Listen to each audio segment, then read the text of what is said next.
आदरणीय किसान भाइयों, इन पंजाब शुगर मिल में आपका बहुत बहुत स्वागत, हार्दिक अभिनंदन। हम आपको ये बताने जा रहे हैं कि शरतकालीन गन्ना बुआई का समय चल रहा है। जो गन्ना लगाने की उन्नत तकनीक है, ज़्यादा से ज़्यादा पैदावार कैसे आप ले सकें, गन्ने की मोटाई कैसे बढ़ा सकें, गन्ने की लंबाई कैसे बढ़ा सकें, गन्ने में टिलरिंग अच्छी कैसे हो, इन सब विषयों पे तो बार बार चर्चा होती रहती है। आपको समयानुसार हम वीडियो भी जारी करते रहते हैं और आप सलाह भी बीच बीच में लेते रहते हैं। तो शरतकालीन गन्ना ज़्यादा से ज़्यादा क्षेत्रफल में आप गन्ना लगाएं और गन्ना ज़्यादा से ज़्यादा क्षेत्रफल में आप लगाने की कोशिश करें, क्योंकि आपको जो मोटी बात मैं बताना चाहता हूँ, जो हमारे इन पंजाब शुगर मिल हरना खेड़ी चाँद की मिल की कैपेसिटी है, इसकी कैपेसिटी पहले 1200 थी, अब इसकी कैपेसिटी 2500 हो रही है। आप ये मान के चलिए कि 70% वर्क 2500 कैपेसिटी का इस साल हो गया है, लेकिन पूरी कैपेसिटी इस साल नहीं बढ़ाई जा सकी। इसका कारण ये था कि पूरी मिल की क्षमता बढ़ाने में टाइम बहुत लग जाता, अपने पास समय नहीं था और समय से मिल चलाना था, इसलिए 70% कैपेसिटी इसकी 2500 हो चुकी है। जो अपना बॉयलर है, टरबाइन है, चैन है, बस यही बचा है जिसको हम बढ़ा लेंगे अगले साल। जो है 2023 में ये आपकी चीनी मिल 2500 कैपेसिटी पे चलेगी, तो इसको ज़्यादा करने की ज़रूरत पड़ेगी।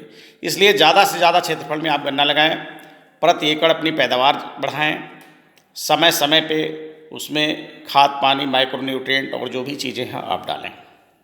और दूसरी चीज़ ये है कि समसवाड़ा मिल भी आपकी समय से चलेगी, इस साल भी चलेगी, ये भी चलेगा।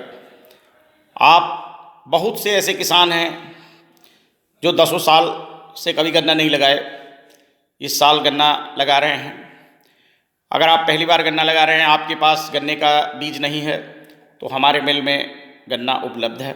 8005 भी है अपने पास, 86 032 भी है, 18 121 है, जो थोड़ा बहुत 2-4-5 कुंटल हर किसान को हम दे सकते हैं। तो वो गन्ना आपको दे रहे हैं। आप गन्ना जब मिल में सप्लाई करेंगे, आपके गन्ने की आपूर्ति होगी, तब बिना ब्याज के आपका पैसा मिल से रिकवर किया जाएगा। तो आप उन्नत तकनीक से गन्ना लगाएं। पहली बार गन्ना लगा रहे हैं तो आप संपर्क करें, स्टाफ भेज देंगे, हम आ जाएंगे। कैसे गन्ना लगाना है, कैसे उसमें खाद डालना है, कैसे उसकी पैदावार बढ़ाना है, ये सारी चीज़ें आपको बताई जाएंगी। किसी भी प्रकार की कोई समस्या आपको नहीं होगी। गन्ना बेचने में भुगतान संबंधी कोई समस्या होती ही नहीं है। यहाँ किसान बहुत खुश हैं भुगतान से, कहीं कोई दिक्कत आती नहीं है। समय समय पर हम लोग प्लाट पे भी जाते हैं कि आपको कब इसमें कौन सी बीमारी लगी, कौन सी इंसेक्ट है, कौन सा पेस्ट है, कौन सा डिजीज है, क्या है, सारी चीज़ देखते रहते हैं। क्या आपको खेत में करना है, कब पानी चलाना है इसमें, कब इसमें माइक्रो न्यूट्रिएंट डालना है, कब मैक्रो न्यूट्रिएंट डालना है, कब इसमें स्प्रे करना है, कितना इसमें यूरिया का डोज डालना है, कितना सल्फर डालना है, ये सारी चीज़ें आपको समय समय पर बताते रहते हैं। तो आप ज़्यादा से ज़्यादा क्षेत्रफल में गन्ना लगाइए। और इस वर्ष कई जगहों पे गांव में मीटिंग किया गया, जो किसान कभी गन्ना नहीं लगाते थे वो किसान भी अब गन्ना लगा रहे हैं। अगर आपके पास कल्चरेबल लैंड है, आपके पास 20 एकड़ ज़मीन है और आपके पास 10 एकड़ गन्ना है, तो आप 5 एकड़ और बढ़ा लीजिए। आप अपने कल्चरेबल लैंड का जो है ये मान के चलिए कि अगर आपके पास 5 एकड़ ज़मीन है तो आप 3.5 एकड़ तक गन्ना लगा सकते हैं। क्रॉप रोटेशन भी अपना सकते हैं। 70% एरिया में आप गन्ना लगा सकते हैं, आपको कोई दिक्कत नहीं है। 30% एरिया आप क्रॉप रोटेशन के लिए आप रखिए। और गन्ना प्रजातियों का बारे में जहाँ तक हमारा कहना है, यहाँ पे 2-3 तरह की मिट्टी पाई जाती है। एक तो पूरी ब्लैक है। जो काली मिट्टी है, उस काली मिट्टी में कोई भी वैरायटी लगाएंगे होगा सिर्फ एक वैरायटी गन्ना, जो COVSI 8005 है। काली मिट्टी में उसका खुड़वा हो रहा है, लेकिन लंबा खुड़वा, जैसे दूसरे तीसरे साल का खुड़वा में पैदावार थोड़ी सी कम आ रही है। तो आप COVSI 9205 जो गन्ना है वो आप सहरा ज़मीन में लगाएं। काली मिट्टी में आप 8005 लगाएं, 86 032 लगाएं, 10,001 लगाएं, ये जो 18 121 है ये लगाएं। हमारे पास जो है ये वैरायटी आप लगाइए। और जैसे आपका सेहरा ज़मीन है तो सेहरा ज़मीन में आप 92,005 भी लगा सकते हैं, और भी वैरायटियाँ लगा सकते हैं। और पूरी काली मिट्टी है तो 86,032 है, 8,005 है, 10,001 है, और ये 18,121 हमने मंगाया है वो भी है। 90,57 भी अपने पास कुछ किसानों के पास है। अभी तो इस साल लगा है, अभी कोई फ्लावरिंग उसमें भी नहीं आई है। 15,027 भी अपने पास गन्ना है। गन्ना अच्छा है, पिछले साल कुछ फ्लावरिंग आया था, लेकिन हमारा कहना है कि अगर गन्ना आपको फरवरी में लगाना है तो आप 15,027 लगा सकते हैं। इधर आटम प्लांटिंग में आप 15,027 नहीं लगाएं, आगे लगाएं। तो ज़्यादा से ज़्यादा क्षेत्रफल में किसान भाइयों आप गन्ना लगाएं। मिल में साफ़ सुथरा गन्ने की आपूर्ति करें। आपके मिल 28 तारीख को सुबह 9 बजे चालू हो जाएगा। आप अपने लेबर की व्यवस्था करके जो संबंधित क्षेत्र का सुपरवाइज़र है उससे बात करके कटिंग आर्डर ले लीजिए। पहले आप तीसरी साल का थर्ड रेटून निकालिए। थर्ड रेटून निकालने के बाद फिर आपका सेकेंड साल का रेटून निकलेगा, और जो पौधा गन्ना है उसकी आपूर्ति आप फरवरी में करें। 1 फरवरी के पहले कोई भी हमारे किसान भाई पौधा गन्ना न काटें, क्योंकि उसका कारण है कि जब पौधा गन्ना ठंडी में कटता है तो उसकी टिलरिंग कम होती है। जब उसकी टिलरिंग कम होती है तो टिलर्स के ग्रोथ चेक हो जाते हैं, बढ़वार जो है रुक जाती है, और उस गन्ने का खुड़वा आगे अच्छा नहीं होता है। इसलिए लंबी अवधि तक खुड़वा लेने के लिए, गन्ने की अच्छी मोटाई लाने के लिए, गन्ने में अधिक पैदावार लेने के लिए, स्वस्थ कल्ले निकालने के लिए, इन सारी चीज़ों के लिए आपको जो पौधा गन्ना है वो 1 फरवरी से आप चालू करें।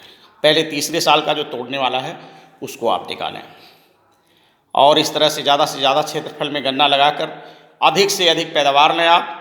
और कैसे ज़्यादा पैदावार लिया जाएगा, इन सब विषयों पर तो बराबर हमारी आपकी चर्चा होती ही रहती है, और फिर आगे हम चर्चा करेंगे। अब अभी ये कहना है कि शरतकालीन गन्ना ज़्यादा से ज़्यादा बोइए।